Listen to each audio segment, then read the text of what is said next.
নতুন করে কি শুরু হলো বাংলাদেশে? 48 ঘন্টায় প্রায় 35+ শিশু নিখোঁজ, আরও অনেকেরই এখনো অজানা। তো এত বাচ্চা নিখোঁজ হওয়ার পিছনে দায়ী কারা?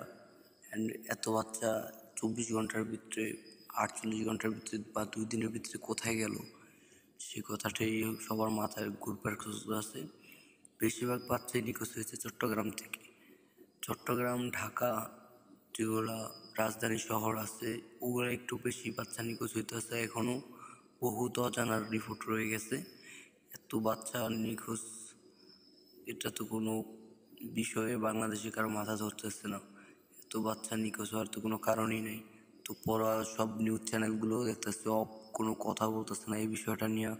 মানে আমি এই বিষয়টাগুলো কিছু বুঝতেছি না। আমরা কি একটা স্বাধীন দেশে থাকি, যেহেতু 48 ঘন্টার ভিতরে 35টা বাচ্চাই নিখোঁজ, অ্যান্ড আরও কতগুলো তো জানি না যে কতগুলো নিখোঁজ আছে, নাকি কি রাগ করে গেছে না কি হয়েছে।